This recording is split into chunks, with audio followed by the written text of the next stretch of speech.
You know, people think heroes wear capes. They think it takes fame, money, or power to be remembered. But let me tell you something I learned the hard way. Sometimes, the greatest hero is the man nobody notices, the one standing quietly in the corner, the one holding a flashlight in the dark while everyone else sleeps, the one who gives, even when the world takes everything from him. I ain't no saint, I ain't no angel, and I sure as hell ain't no millionaire. I'm just a man who did what was right, even when no one was watching. And if I had to choose between their money or my soul, I'd choose my soul every time. The man's voice was deep, steady, and carried the weight of years of struggle. His name was Marcus Hayes, a 48-year-old black security guard who worked the night shift at a glittering skyscraper in downtown Chicago.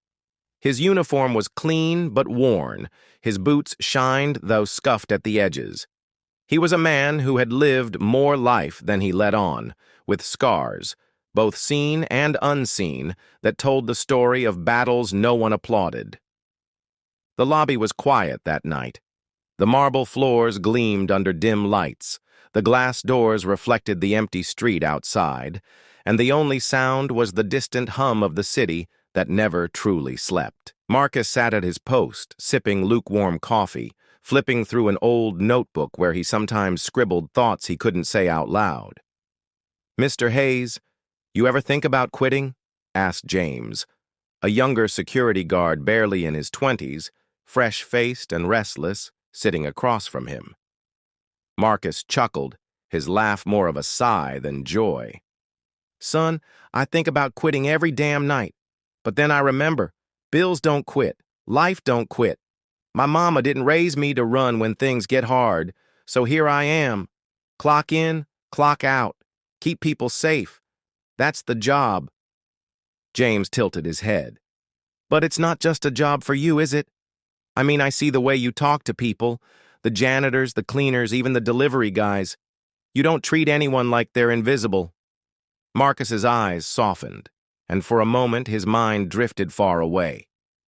"That's because I know what it feels like to be invisible, to walk into a room and not matter, to give your all and still be overlooked.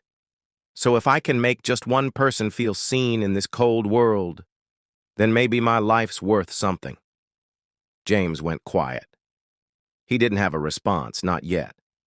He was still too young to understand the weight behind those words. But he'd remember them later, in ways he couldn't imagine that night. The hours dragged, as night shifts often do, until the silence was shattered by screeching tires outside. Marcus's instincts sharpened. He rose from his chair like a soldier hearing battle drums. Through the glass doors, a black SUV swerved onto the curb, its headlights cutting through the darkness. A second later, another car followed, faster, louder, angrier. James stood up, startled. "What the hell is that?" Marcus didn't answer. He moved to the door, his hand resting on the radio clipped to his belt. The SUV's back door burst open, and a man stumbled out.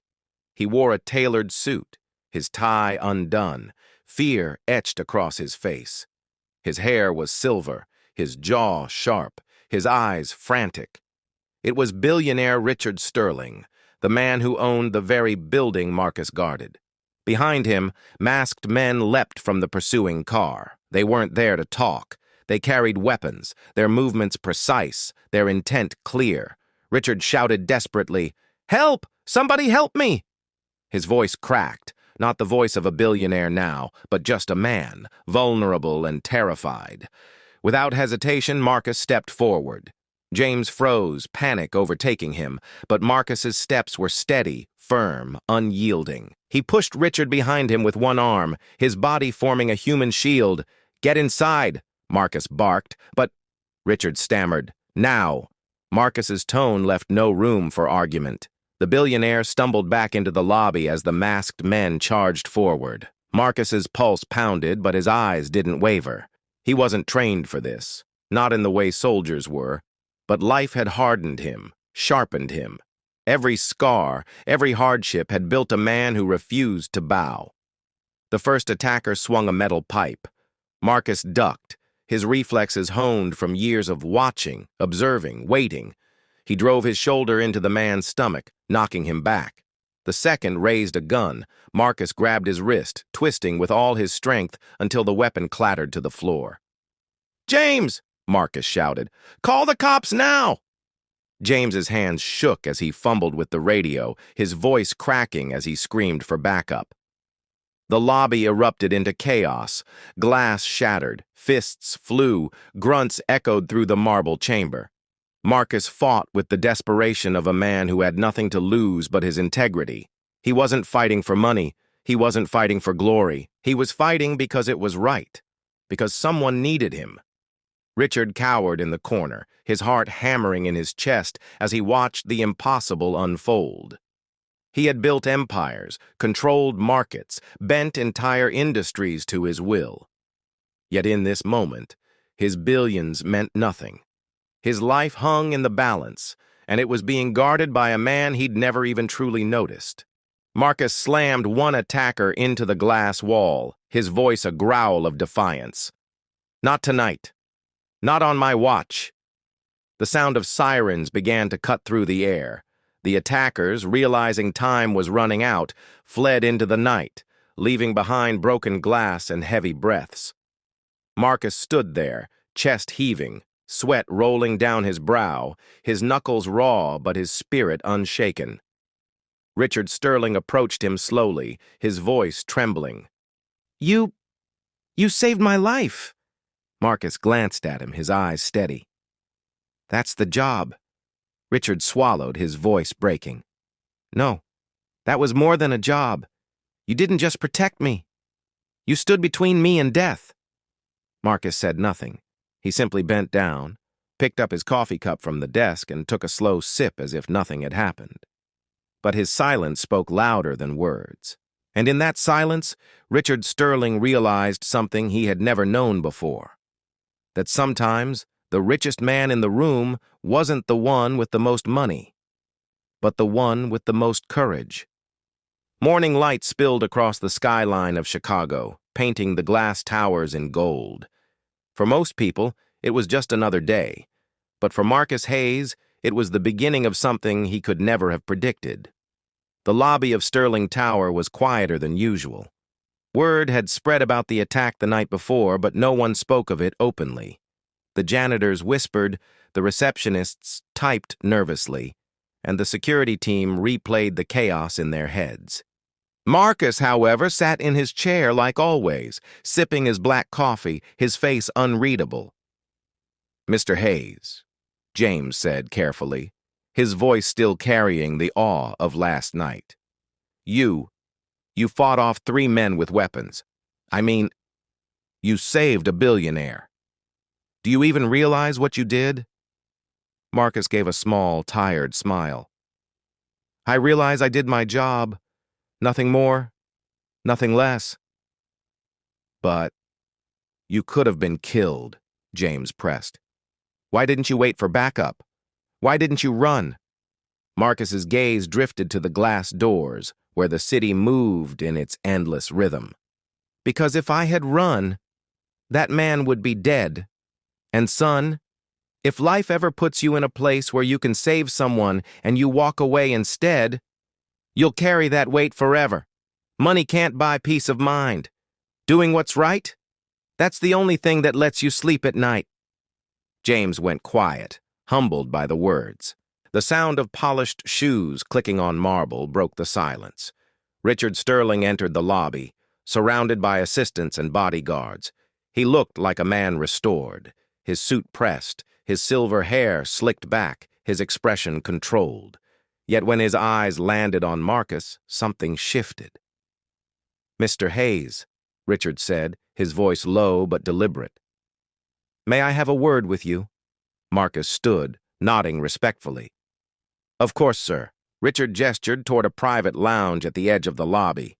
The 2 men walked in, the glass doors shutting behind them, leaving the noise of the world outside. For a moment, they simply stared at each other. The billionaire who owned half the skyline and the guard who stood at its door. Richard broke the silence first. "I owe you my life," I don't say that lightly. Last night, I thought it was over. If not for you, my daughter would have woken up today without a father, my company without a leader, and me. Just another headline. Marcus shifted his weight, uncomfortable with the gravity of the words. I did what anyone would have done. Richard leaned forward, his voice sharper. No, Mr. Hayes, don't diminish it. Most people would have frozen. Some would have run. You didn't. You stood there and fought. You didn't just save me. You reminded me what courage looks like. Marcus's jaw tightened. Compliments never sat easily with him. With all due respect, sir, courage isn't rare. It's just quiet. It doesn't make the news, it doesn't trend online. But it's there. In mothers raising kids alone, in men working 3 jobs, in people who get back up no matter how many times life knocks them down. Last night wasn't about me. It was about doing what had to be done. Richard studied him, intrigued. He wasn't used to being contradicted, especially not by someone in a uniform. Yet there was no arrogance in Marcus's words, only truth. Finally, Richard exhaled. Then let me do what I have to do. Allow me to repay you. Marcus frowned. Repay me? Yes, Richard said firmly. Money, of course, as much as you want. A bonus, a reward, name your price. You deserve it. Marcus shook his head almost instantly. I'm not interested. Richard blinked, caught off guard. You're not interested in money? No, sir. The billionaire leaned back, incredulous. Everyone is interested in money. Everyone. Not me, Marcus said, his voice steady. Money doesn't change who I am. It won't make me a better man. It won't erase the past or guarantee the future. I didn't stand between you and those men because I wanted a paycheck. I did it because it was the right thing to do. For a long moment, the room was silent. Richard Sterling, a man who had built empires, who had watched nations bend to the weight of wealth, found himself staring at someone who defied everything he believed about human nature. Finally, Richard spoke again, softer this time. Then tell me, Mr. Hayes, what do you want? Marcus thought for a moment, then answered simply, respect, not just for me, for everyone who gets overlooked. The cleaners, the guards, the people who keep these buildings running while the world walks past them without a glance. That's what I want. Not money, just dignity. Richard didn't respond right away. He was a man who had bought loyalty, influence, even silence, but he couldn't buy this man, and for the first time in years, he felt small. The door opened, and Richard's assistant poked her head in. Sir, your car is ready. Richard nodded without looking at her. His eyes remained on Marcus. This isn't over, Mr. Hayes. You may not want my money, but I intend to find a way to repay you. Marcus gave a faint smile.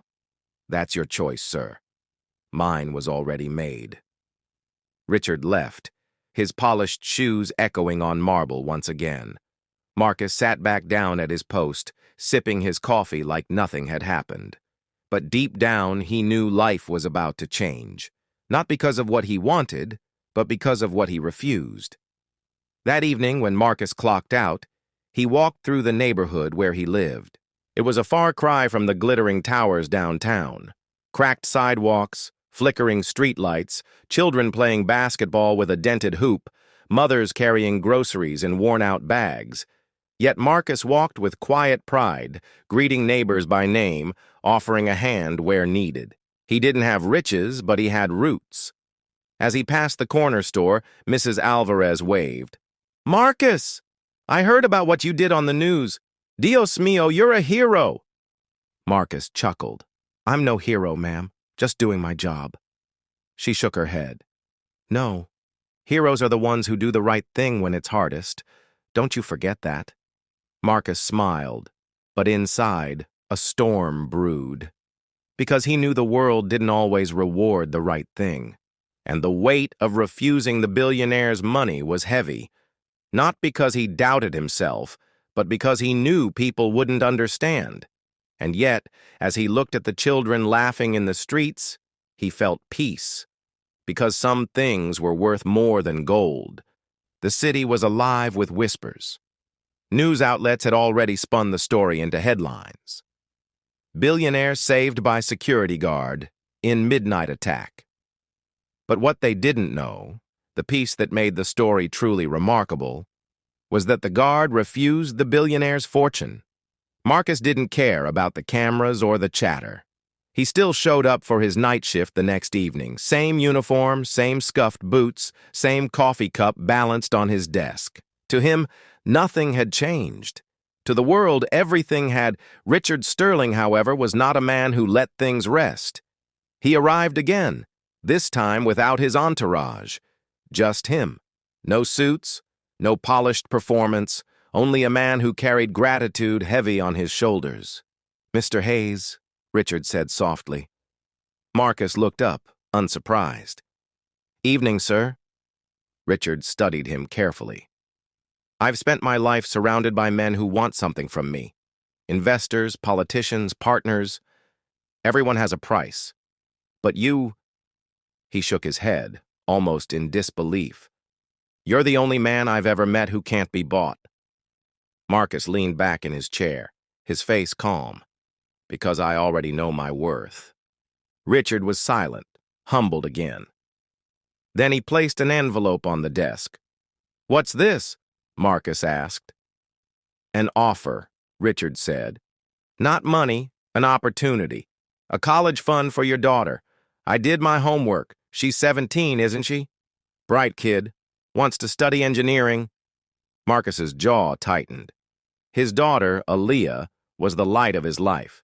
He worked these endless shifts to keep food on the table, to keep her dreams alive, and here was a billionaire dangling the very future he prayed for every night. Richard leaned forward. "You don't have to take anything for yourself. But don't let your pride steal her chance." Marcus stared at the envelope, his heart a storm. Then slowly, he pushed it back across the desk. "I appreciate the gesture, sir, truly. But my daughter will build her future with her own hands. I raised her to believe nothing worth having comes easy. If I let her dream be paid for by something I didn't earn, what lesson would that teach her?" Richard's throat tightened.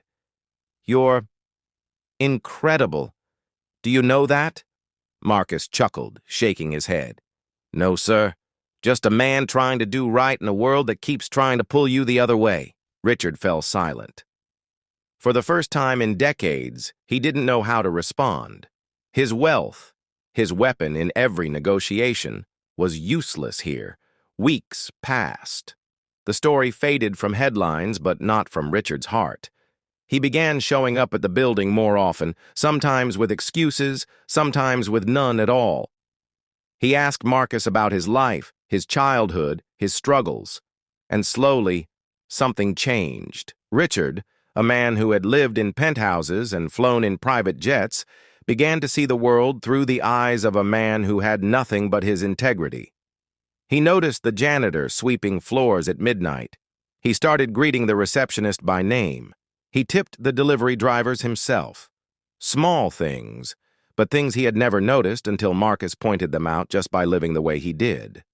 One evening, Richard asked the question he'd been holding back. "Marcus, if you won't let me repay you with money or opportunity, then tell me, how can I honor what you did for me?" Marcus looked at him, his voice quiet but steady. "Live differently. Treat people like they matter, not just the ones in suits, not just the ones who can sign contracts, everyone. The man cleaning your office deserves the same respect as the man signing your checks. Do that, and you'll honor me more than money ever could." Richard sat back, shaken. It was so simple, and yet so profound. Months later, Richard Sterling was a changed man. Not in headlines or press releases, but in daily life. He'd walk into his own skyscraper and shake hands with security guards, asking about their families. He'd sit in the cafeteria with employees who never thought they'd share a table with their CEO. Slowly, people noticed. The billionaire had softened, not weaker, but wiser. And through it all, Marcus stayed the same. Same uniform, same post, same steady heartbeat that reminded him who he was. One night, James, the young guard, asked Marcus a question that lingered long after the night shift ended. "Mr. Hayes, you saved his life, refused his money, and now you've changed the way he treats people. Don't you ever feel like you deserve more? Like the world owes you?" Marcus smiled faintly, staring at the city lights beyond the glass doors. "Son, the world doesn't owe us anything, but if we live in a way that leaves it better than we found it, then maybe, just maybe, we've done something money can't measure. That's enough for me." He took a slow sip of his coffee, the same way he did every night, and the silence that followed wasn't empty. It was full of meaning, full of peace. And though Marcus would never call himself a hero, Richard Sterling knew the truth. The greatest wealth he had ever encountered was not in his vaults or his stocks, but in the unshakable spirit of a man who could not be bought. Because sometimes the richest soul in the room is the one wearing the simplest uniform. And so, if you remember anything from Marcus's story, let it be this. In your daily life, when you see the janitor, the bus driver, the cashier, the guard at the door, look them in the eye, smile, and treat them like they matter. Because one act of respect, one moment of kindness can change someone's world, and maybe even save yours. And if this story touched your heart, don't forget to subscribe to Black Saga for more powerful stories that remind us of the strength, dignity, and humanity that live in everyday people.